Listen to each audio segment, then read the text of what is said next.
మరి యొక్క balance bond థియరీలో hybridisation అనే కాన్సెప్ట్ ఉపయోగించి కోవలెంట్ బాండ్ ఫార్మేషన్ గా కొంచెం డెప్త్గా చెప్పడం జరిగిందని చెప్పుకోవచ్చు. ఇంతకు హైబ్రిడేషన్ అనేది ఏంటిది అంటే ఈ దగ్గర ఎనర్జీస్ కలిగినటువంటి ఆటమిక్ ఆర్బిటల్స్ ఏవైతే ఉంటాయో అంటే 1s కి దగ్గరగా ఉండేది 2s కి దగ్గరగా ఉండేది 2p, అట్లా దగ్గరగా ఉండేటువంటి ఆటమిక్ ఆర్బిటల్స్ ఏవైతే ఉంటాయో వాటిని మిక్స్ చేసినట్టుగా కలిపినట్టయితే ఆ కలిపిన వాటిని బాగా రీషఫ్లింగ్ అండ్ రీడిస్ట్రిబ్యూషన్ చేసినట్టయితే ఎన్నైతే అక్కడ హైబ్రిడేషన్ పాల్గొంటున్నాయో same number of atomic orbitals అనేవి అక్కడ ఏర్పడతాయి. అలా ఏర్పడినప్పుడు ఏవైతే ఏర్పడినటువంటి ఆర్బిటల్స్ ఉంటే వాటికి సేమ్ ప్రాపర్టీస్ అనుకుంటాయి చెప్పవచ్చు. మరి ఆ ప్రాపర్టీస్ ఏంటంటే సైజ్ అండ్ షేప్ తీసుకోవచ్చు. So the intermixing of atomic orbitals of almost equal energies belonging to the outermost orbitals of an atom, their redistribution and reshuffling gives the same number of atomic orbitals but with equal properties like size and shape గా తీసుకోవచ్చు. మరి ఈ విధంగా ఈ ఒక concept ఆధారంగా చేసుకుని ఆ యొక్క కోవలెంట్ బాండ్ ఫార్మేషన్ ని ఎగ్జైటేషన్ ద్వారా ఎక్స్ప్లెయిన్ చేయగలిగినారు. మనం ఎక్కడ స్టాప్ చేసినామంటే ఫార్మేషన్ ఆఫ్ బెరీలియం క్లోరైడ్ అనేది చూసినాము, BeCl2 అనేది. మరి ఆ బెరీలియం ఆటమిక్ నెంబర్ 4 అయితే దాని ఎలక్ట్రానిక్ కాన్ఫిగరేషన్ 1s2 గా వచ్చింది, అది ground state the. Excited state electronic configuration మనం మాట్లాడినట్లయితే 1s2 2s1 అండ్ 2p1 గా తీసుకున్నాం. సో ఆ విధంగా క్లోరిన్ కూడా చూసినట్లయితే క్లోరిన్ యొక్క ఆటమిక్ నెంబర్ 17 కాబట్టి దీంట్లో ఎలక్ట్రానిక్ కాన్ఫిగరేషన్ మొత్తం రాస్తే వాలెన్స్ ఎలక్ట్రాన్ అనేది ఎక్కడ ఉంటుందంటే 3p అంటే ఇంకో క్లోరిన్ లో కూడా 17 ఆటమిక్ నెంబర్ అంటే దాని యొక్క వాలెన్స్ ఎలక్ట్రాన్ కూడా 3p లో ఉంటుందని చెప్పవచ్చు. ఎందుకంటే ఇక్కడ రెండు క్లోరిన్స్ ఉన్నాయి కాబట్టి మనం రెండు రిప్రజెంట్ చేస్తున్నాం, ఒక బెరీలియం ఉంది కాబట్టి ఒకటే రిప్రజెంట్ చేస్తున్నాం. సో ఇక్కడ మాట్లాడేటప్పుడు మనకు వచ్చినటువంటి డిస్పర్సన్స్ ఏంటి అంటే రెండు డిఫరెంట్ ఆర్బిటల్స్ ఉంటాయి కదా, అది 2s ఒకటి 2p. ఇలా డిఫరెంట్ ఆర్బిటల్స్ లో ఉండేటువంటి ఎలక్ట్రాన్స్ అనేవి బాండింగ్ లో పాల్గొన్నప్పుడు బాండ్ యాంగిల్ వేరే రావాలి. అక్కడ అలాంటిది ఏం చెప్పలేదు కాబట్టి ఆ బాండ్ యాంగిల్ ఎందుకు సేమ్ గా వస్తుందో చెప్పడం కోసం హైబ్రిడేషన్ కాన్సెప్ట్ చెప్పినాడు. మరి ఎందుకు బాండ్ యాంగిల్ సేమ్ గా వస్తుందంటే ఇక్కడ డిఫరెంట్ ఆర్బిటల్స్ లో ఉండేటువంటివి అంటే 2s అనేది 2p అనేది పక్కన ఉన్నటువంటి ఆర్బిటల్స్ అంటే పక్కనే ఉన్నాయంటే వాటి ఎనర్జీ అనేది ఆల్మోస్ట్ ఈక్వల్ గా ఉండాలి, లేదా స్లైట్ డిఫరెన్స్ అనేది ఉండాలి. అలాంటి ఆటమిక్ ఆర్బిటల్స్ అనేటువంటి వాటిని హైబ్రిడేషన్ పాల్గొనేటప్పుడు ఏమైతుందంటే ఇక్కడ మీరు గమనించాల్సిందంటే ఈ హైబ్రిడేషన్ పాల్గొనేటువంటి ఆల్మోస్ట్ ఈక్వల్ ఎనర్జీ కలిగిన ఆర్బిటల్స్ ఏవేవి పాల్గొంటున్నాయంటే s ఆర్బిటల్ సంబంధించినటువంటి 2s ఒకటి అండ్ p ఆర్బిటల్ సంబంధించినటువంటి 2p ఒకటి. అంటే మనం గమనించాల్సింది ఏంటంటే ఒక s ఆర్బిటల్ సంబంధించినటువంటి 2s ఆర్బిటల్, ఒక p ఆర్బిటల్ సంబంధించినటువంటి ఒక 2p ఆర్బిటల్ అనేది పాల్గొంటున్నాయి. కాబట్టి ఇక్కడ జరిగేటువంటి హైబ్రిడేషన్ ఏంటిదంటే sp హైబ్రిడేషన్ తీసుకోవచ్చు. sp హైబ్రిడేషన్ తీసుకోవచ్చు అంటే బెరీలియం క్లోరైడ్ ఏర్పడేటప్పుడు దాంట్లో జరిగేటువంటి హైబ్రిడేషన్ ఏంటంటే sp hybridisation because one s orbital from 2s and one p orbital from 2p is participating in the sp hybridation తీసుకోవచ్చు. అలా హైబ్రిడేషన్ లో పాల్గొనేటప్పుడు ఏమైందంటే ఇక్కడ రెండు పాల్గొంటున్నాయి కాబట్టి according to the definition it gives the same number of atomic orbitals అంటే ఒక s ఒక p పాల్గొంటున్నాయి కాబట్టి అక్కడ ఏర్పడేవి కూడా రెండే ఏర్పడాలా. మరి ఏర్పడేవి ఏంటంటే ఒక sp ఒకటి ఇంకొక sp ఒకటి అంటే రెండు sp హైబ్రిడ్ ఆర్బిటల్స్ అంటే ఏర్పడతాయి, రెండు sp హైబ్రిడ్ ఆర్బిటల్స్ ఏర్పడతాయి. ఎందుకంటే ఇక్కడ జరిగేది sp హైబ్రిడేషన్ కాబట్టి రెండు sp హైబ్రిడ్ ఆర్బిటల్స్ ఏర్పడతాయి. ఆ ఏర్పడేటువంటి రెండు sp హైబ్రిడ్ ఆర్బిటల్స్ ఎలా ఉంటాయంటే సేమ్ ప్రాపర్టీస్ కలిగి ఉంటాయి లైక్ సైజ్ అండ్ షేప్. మరి ఇప్పుడు ఏమైతుందంటే ఆ విధంగా బాండ్ ఏర్పడినప్పుడు అంటే సేమ్ ప్రాపర్టీస్ ఉంటాయి కాబట్టి ఆ బాండ్ యాంగిల్ డిఫరెన్స్ అనేది రాదు అని చెప్పడం జరిగిందని చెప్పుకోవచ్చు. సిమిలర్గా అదే విధంగా ఫార్మేషన్ ఆఫ్ బెరీలియం క్లోరైడ్ తర్వాత ఫార్మేషన్ ఆఫ్ ఆ యొక్క బోరాన్ ట్రైక్లోరైడ్ తీసుకోవచ్చు. మనము బోరాన్ ట్రైక్లోరైడ్ లో మనకు ఒకసారి అర్థం చేసినట్టు 2 టైప్ ఆఫ్ ఎలిమెంట్స్ ఉన్నాయి.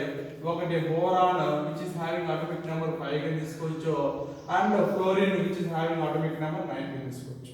మరి బోరాన్ ఎలక్ట్రానిక్ కాన్ఫిగరేషన్ మనం రాసినట్లయితే 1s2 2s2 అండ్ 2p1 గా తీసుకోవచ్చు. అంటే మొత్తం 5 అటామిక్ నెంబర్ కాబట్టి బోరాన్ది ఎలక్ట్రానిక్ కాన్ఫిగరేషన్ రాసినప్పుడు 1s2 2s2 అండ్ 2p1 రాస్తుంది. అక్కడ మనం గమనించినట్లయితే బోరాన్ అనేది కేవలం ఒకే ఒక బాండ్ అనేది ఏర్పరచడం మనం గమనించవచ్చు. కానీ according to this boron fluoride molecule అనేది ఏంటంటే 3 బాండ్స్ ఏర్పరచాలా. అందుకే ఏమవుతుందంటే ఇక్కడ కూడా ఎక్సైటెడ్ స్టేట్ అనేది ఇంట్రొడ్యూస్ చేయడం జరిగింది. ఎగ్జైటెడ్ స్టేట్ ఆఫ్ బోరాన్ వచ్చేసి మనకి ఏమవుతుందంటే ఈ 2s లో ఉండేటువంటి ఒక ఎలక్ట్రాన్ పోయేసి 2p లోకి వెళ్తుంది.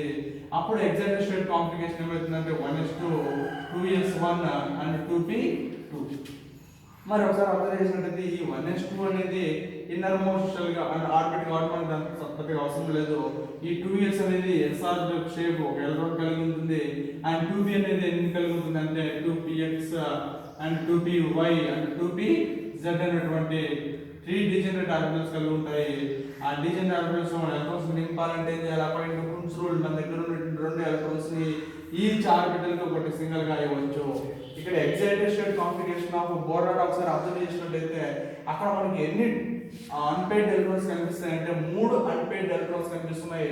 ఆ 3 అన్పెయిడ్ ఎలక్ట్రాన్స్ అనేది ఎక్కడ ఉన్నాయి అంటే మనం జాగ్రత్తగా గమనిస్తే s ఆర్బిటల్ కి సంబంధించినటువంటి 2s అనేటువంటి ఆర్బిటల్ లో ఒక బ్యాలెన్స్ ఎలక్ట్రాన్ ఉంది. అదే p ఆర్బిటల్ కి సంబంధించినటువంటి 2p ఆర్బిటల్ లో 2 బ్యాలెన్స్ ఎలక్ట్రాన్స్ ఉన్నాయి.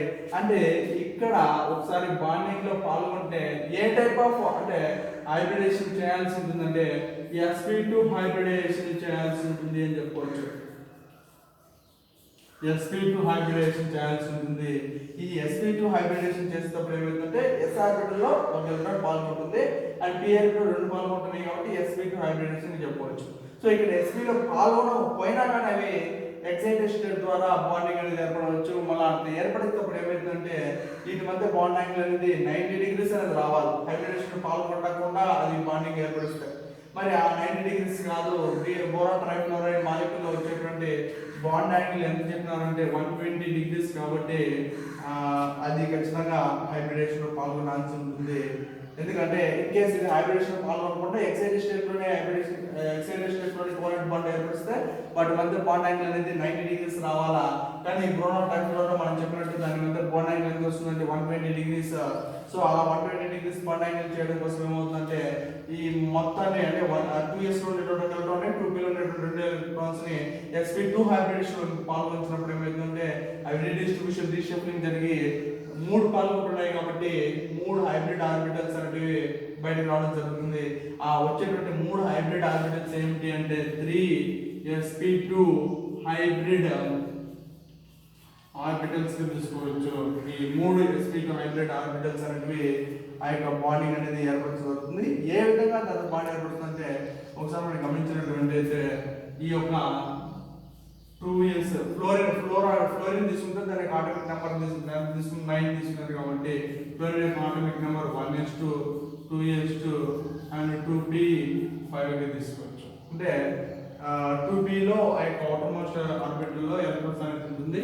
ఆ 2p కి తీసుకున్నట్లయితే మనము 2px 2py అండ్ 2pz అనేటువంటిది డిజైన్ ఆప్షన్ తీసుకోవచ్చు. 5 ఎలక్ట్రాన్స్ మనము సింగిల్ గా ఇచ్చిన తర్వాత పేరింగ్ అనేది స్టార్ట్ చేసినట్లయితే ఈ విధంగా ఉంటుంది. అంటే వాలెన్స్ ఎలక్ట్రాన్ అనేది ఎక్కడ ఉందంటే 2pz ఆర్బిటల్ ఉంది అని చెప్పుకోవచ్చు. ఇక్కడ ఆ ఏర్పడినటువంటి 3sp2 హైబ్రిడ్ ఆర్బిటల్స్ అనేవి ఉన్నాయి కదా, అవి దేంతో బాండింగ్ ఏర్పడుతుంది అంటే 2pz ఆర్బిటల్తో ఏర్పడుతుంది అని చెప్పవచ్చు. సో ఆర్బిటల్ అంటే అక్కడ ఏర్పడినటువంటి బాండ్స్ ఏమంటే సిగ్మా sp2 2pz ఒకటి అంటే సింపుల్ sp2 pz గా తీసుకోవచ్చు. ఇంకోటి సిగ్మా ఇంకొకటి 2py 2px ఒకటి సిగ్మా 2sp2 ఇక్కడ సిగ్మా 2px అండ్ 2pz గా తీసుకోవచ్చు. ఇంకోటి సిగ్మా 2py అండ్ 2pz గా తీసుకోవచ్చు. సో ఈ విధంగా బాండ్స్ అనేటివి ఆ యొక్క ఫ్లోరిన్ కి మరియు బోరాన్ మాలిక్యూల్ మధ్య ఏర్పడుతుందని చెప్పవచ్చు. సో ఇక్కడ sp2 హైబ్రిడేషన్ లో ఒక sp 2 p పాల్గొంటుంది కాబట్టి ఈ బోరాన్ ట్రైఫ్లోరైడ్ మాలిక్యూల్ ఏర్పరిచేటువంటి హైబ్రిడేషన్ ఏంటంటే sp2 హైబ్రిడేషన్ తీసుకోవచ్చు. మరి అదే విధంగా ఆ యొక్క NH3 అమోనియా మాలిక్యూల్ లో ఎటువంటి హైబ్రిడేషన్ జరుగుతుంది, వాటర్ మాలిక్యూల్ ఎటువంటి హైబ్రిడేషన్ జరుగుతుంది ఆ రెండు కాన్సెప్ట్స్ అని మనం చూస్తున్నాం. ఇక్కడ ఫార్మేషన్ ఆఫ్ NH3 తీసుకున్నప్పుడు NH3 లో రెండు ఎలిమెంట్స్ అనేవి ఉన్నాయి, ఒకటి nitrogen and hydrogen. Nitrogen complex number ఎంత అంటే 7. దాని ఎలక్ట్రానిక్ కాన్ఫిగరేషన్ అప్పుడు 1s2 అండ్ 2s2 2p3 అనేది ఎలక్ట్రానిక్ కాన్ఫిగరేషన్ తీసుకోవచ్చు.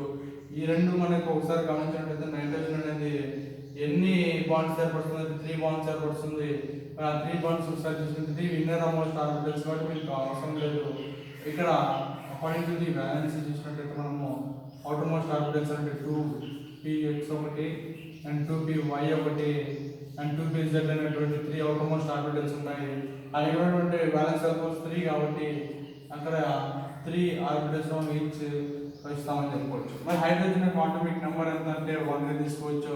మరి దాని ఎలక్ట్రానిక్ కాన్ఫిగరేషన్ నెంబర్ ఎంత అంటే 1s గా తీసుకోవచ్చు. 3 హైడ్రోజన్స్ ఉంటాయి కాబట్టి ఆ 3 హైడ్రోజన్స్ యొక్క అవుటర్ మోస్ట్ ఎలక్ట్రాన్స్ అంటే కూడా s ఆర్బిటల్ ఉంటే 1s1 1s1 1s1 తీసుకోవచ్చు 3 హైడ్రోజన్స్ కాబట్టి.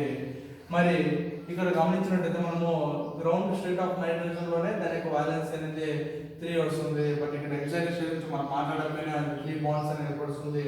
సో ఇక్కడ మనం చెప్పాల్సింది ఏంటంటే ఈ నైట్రోజన్ లో ఒకవేళ మనం హైబ్రిడేషన్ లో పార్టిసిపేట్ చేయకుండా బాండ్స్ అనేది ఏర్పరిచినట్టయితే ఆ ఏర్పడినటువంటి నైట్రోజన్ హైడ్రోజన్ బాండ్స్ మధ్య బాండ్ యాంగిల్ 90 డిగ్రీస్ రావాలా. కానీ మనం చెప్పేటువంటి బాండ్ యాంగిల్ ఎంత వస్తుందంటే 107 డిగ్రీస్ అండ్ 48 మినిట్స్ అనేది వస్తుంది. సో ఇట్లా ఎందుకు బాండ్ యాంగిల్ అనేది మార్పు వస్తుంది అంటే 90 డిగ్రీస్ వస్తుంది. ఇన్ కేస్ మనం హైబ్రిడేషన్ లో పాల్గొనకుండా ఈ 2px కి ఆ యొక్క 1s1 కి బాండ్స్ అనేది ఏర్పరుస్తాయి. అలా కాకుండా ఈ యొక్క బాండ్ యాంగిల్ అనేది ఎందుకు 107 వస్తుందో చెప్పాలి అంటే ఈ హైబ్రిడేషన్ లో పార్టిసిపేట్ చేయాల్సి ఉంటుంది. మరి హైబ్రిడేషన్ లో పార్టిసిపేట్ చేయాల్సినప్పుడు బ్యాలెన్స్ ఎలక్ట్రాన్స్ ఎక్కడ ఉన్నాయి అంటే 2px 2py 2pz లో ఉన్నాయని చెప్పొచ్చు. కానీ మనం ఏం చేద్దామంటే హైబ్రిడేషన్ లో పార్టిసిపేట్ చేయడం కోసం మనం ఏం చేస్తామంటే దానికన్నా కొంచెం ముందున్నటువంటి 2s ఆర్బిటల్ కూడా తీసుకుంటాము. అంటే ఇక్కడ ఉండేటువంటి బ్యాలెన్స్ ఆర్బిటల్స్ అంటే 2s2 ఒకటి అండ్ 2px ఒకటి 2py ఒకటి అండ్ 2pz ఒకటి. సో ఇక్కడ మొత్తం ఎన్ని ఆర్బిటల్స్ బాండింగ్ లో పాల్గొంటున్నాయి అంటే 4 ఆర్బిటల్స్ పాల్గొంటున్నాయి. ఆ 4 ఆర్బిటల్స్ ఏంటంటే ఒకటి s ఆర్బిటల్ అండ్ రిమైనింగ్ 3 వచ్చేసి p ఆర్బిటల్స్ తీసుకోవచ్చు. సో అక్కడ ఒక s ఆర్బిటల్ పాల్గొంటుంది, 3 p orbitals 2px 2py 2pz 3 p orbitals పాల్గొంటున్నాయి కాబట్టి ఇక్కడ జరిగినటువంటి హైబ్రిడేషన్ ఏంటంటే sp3 హైబ్రిడేషన్ గా తీసుకోవచ్చు. sp3 హైబ్రిడేషన్ అనేది ఏర్పడుతుంది. ఆ ఏర్పడినటువంటి sp3 హైబ్రిడేషన్ లో మొత్తం 4 ఆర్బిటల్స్ పాల్గొంటున్నాయి కాబట్టి హైబ్రిడేషన్ జరిగిన తర్వాత 4sp3 hybrid orbitals 4sp3 hybrid orbitals అనేటివి ఏర్పడడం జరుగుతుంది. ఆ ఏర్పడినటువంటి 4sp3 హైబ్రిడ్ ఆర్బిటల్స్ లో మనకు కేవలం ఎన్ని మాత్రం అవసరం అంటే నైట్రోజన్ 3 బాండ్స్ ఏర్పడుతుంది కాబట్టి 3 మాత్రమే అవసరము. మరి ఇంకొకటి ఏమైతుందంటే మనం తీసుకున్నటువంటి దాంట్లో 2s అనేది కంప్లీట్ గా ముందే పెయిర్ అయింది కాబట్టి ఆ 4sp3 హైబ్రిడ్ ఆర్బిటల్స్ లో ఒక sp3 హైబ్రిడ్ ఆర్బిటల్స్ అనేది ఈ యొక్క పక్కన పెట్టేసుకొని రిమైనింగ్ 3 హైబ్రిడ్ ఆర్బిటల్స్ తో మనం బాండింగ్ అనేది ఏర్పడాల్సిందని చెప్పుకోవచ్చు. మరి ఆ ఏర్పడేటువంటి 3sp3 హైబ్రిడ్ ఆర్బిటల్స్ ఏమైందంటే ఒక sp3 హైబ్రిడ్ ఆర్బిటల్ ఆ sp3 హైబ్రిడ్ ఆర్బిటల్ ఉంటుందంటే 2px. మరి ఆ ఏర్పడేటువంటి బాండ్ అనేది ఎట్లా ఏర్పడుతుందంటే సిగ్మా s అండ్ 2px అంటే ఆ ఏర్పడినటువంటి sp3 హైబ్రిడ్ ఎక్కడ ఉందంటే 2px లో ఉంది. లేదా సింపుల్ మనం రిప్రజెంట్ చేసినప్పుడు సిగ్మా s sp3 దాంట్లో ఉండేటువంటిది ఏంటంటే 2px తీసుకోవచ్చు. ఇంకోటి ఏంటంటే అన్ని కూడా ఆ యొక్క హైడ్రోజన్స్ ఒక 1s1 లో ఉంటాయి కాబట్టి మనము సిగ్మా s 2py గా తీసుకోవచ్చు, సిగ్మా s అండ్ 2pz గా తీసుకోవచ్చు. ఈ విధంగా ఆ యొక్క sigma s 2px sigma s 2py sigma s 2pz అనేటువంటి బాండ్స్ అనేవి ఏర్పడతాయని చెప్పుకోవచ్చు. మనం యొక్క p ఆర్బిటల్ వేసుకొని p ఆర్బిటల్ కి s ఆర్బిటల్ మధ్య బాండ్స్ అనేవి వేసుకొని అప్పుడు ఆ యొక్క డయాగ్రామాటిక్ రిప్రజెంటేషన్ చూపించుకోవాల్సి ఉంటుంది. అంటే మనం ఫస్ట్ కాన్సెప్ట్ లో చూసినాం కాబట్టి దీన్ని చూసుకోవచ్చు. అండ్ నెక్స్ట్ ఏంటంటే ఫార్మేషన్ ఆఫ్ H2O మాలిక్యూల్ అంటే ఫార్మేషన్ ఆఫ్ వాటర్ మాలిక్యూల్ గా తీసుకోవచ్చు. ఈ ఫార్మేషన్ ఆఫ్ వాటర్ మాలిక్యూల్ లో 2 ఎలిమెంట్స్ ఉంటాయి. ఒకటి ఆక్సిజన్ దాని అటామిక్ నెంబర్ 8 అండ్ ఇంకోటి ఏంటంటే హైడ్రోజన్ దాని అటామిక్ నెంబర్ 1. ఎన్ని హైడ్రోజన్స్ ఉన్నాయంటే 2 ఉన్నాయి, ఆక్సిజన్స్ అంటే ఒకటే ఉన్నాయి. మరి ఈ యొక్క ఆక్సిజన్ అటామిక్ నెంబర్ 8 అయినప్పటికీ దానికి electronic complication రాసినట్లయితే 1s2 2s2 and 2p4 గా తీసుకోవచ్చు. అంటే ఇక్కడ ఈ యొక్క p ఆర్బిటల్ లో 4 అవుటర్ మోస్ట్ ఎలక్ట్రాన్స్ ఉన్నాయి. అవి ఎక్కడ ఉంటాయి అంటే 2px 2py అండ్ 2pz. ఎన్ని ఎలక్ట్రాన్స్ ఉంటాయి? 4 ఉన్నాయి. మనం according to Hund's rule each orbital must be singly occupied and remaining ఒక ఎలక్ట్రాన్ వచ్చేసి 2px ని మనం కంప్లీట్ ఫిల్ చేస్తామని చెప్పుకోవచ్చు. మరి ఇక్కడ గమనించినట్టయితే ఈ యొక్క 2py లో ఒక 2pz లో ఒక 2 ఆర్బిటల్స్ లో 2 బ్యాలెన్స్ ఎలక్ట్రాన్స్ ఉంటాయి. ఇది ఇది ఎగ్జాక్ట్ స్టేట్ గురించి మాట్లాడకపోయినా హైబ్రిడేషన్ చేయకపోయినా ఇదేమవుతుందంటే ఈ యొక్క బాండ్స్ని కోవలెంట్ బాండ్ ఏర్పరుస్తుంది. కాకపోతే మనం చెప్పిన దాని ప్రకారంగా ఇన్ కేసు హైబ్రిడేషన్లో పాల్గొనకుండా ఈ రెండింటితోనే బాండ్స్ అనేది ఏర్పరిచినప్పుడు ఏమవుతుందంటే వాటి మధ్య బాండ్ యాంగిల్స్ అనేవి 90 degrees రావాలి. కానీ ఇక్కడ వచ్చేటువంటి బాండ్ యాంగిల్ ఎంత అంటే 104 degrees and 31 minutes తీసుకోవచ్చు. 104 degrees అంటే వాటర్ మాలిక్యూల్లో హైడ్రోజన్కి ఆక్సిజన్కి హైడ్రోజన్కి మధ్య ఉన్నటువంటి బాండ్ యాంగిల్ ఏంటంటే 104 degrees and 31 minutes. In case hybridization పాల్గొనకుండా ఏర్పరిస్తే బాండ్ అప్పుడు వాటి మధ్య వచ్చే బాండ్ యాంగిల్ ఏంటంటే 90 degrees. కానీ అలా రాదు కాబట్టి ఆ విధంగా ఎందుకు మనం చెప్పొచ్చు అంటే హైబ్రిడేషన్ కాన్సెప్ట్ ఉపయోగించుకొని చెప్పొచ్చు. మరి హైబ్రిడేషన్ కాన్సెప్ట్లో వాటర్ మాలిక్యూల్ ఏర్పరిచేటప్పుడు మనము ఇక్కడ ఉన్నటువంటి 3 ఆర్బిటల్తో సహా ఇంకొక ఆర్బిటల్ కూడా తీసుకుంటాము. అదేంటంటే 2s2 orbital and 2px orbital 2py orbital and 2pz orbital. ఇక్కడ మొత్తం ఎన్ని ఆర్బిటల్స్ యొక్క హైబ్రిడేషన్ లో పాల్గొంటున్నాయంటే 4 ఆర్బిటల్స్ పాల్గొంటున్నాయి. అదేంటంటే ఒకటి s ఆర్బిటల్ అది 2s2, ఇంకా 3 వచ్చేసి p ఆర్బిటల్స్ తీసుకోవచ్చు. సో ఒక s ఆర్బిటల్ 3 p ఆర్బిటల్స్ యొక్క హైబ్రిడేషన్ లో పాల్గొంటున్నాయి కాబట్టి ఇక్కడ జరిగేది ఏంటంటే sp3 హైబ్రిడైజేషన్ గా తీసుకోవచ్చు.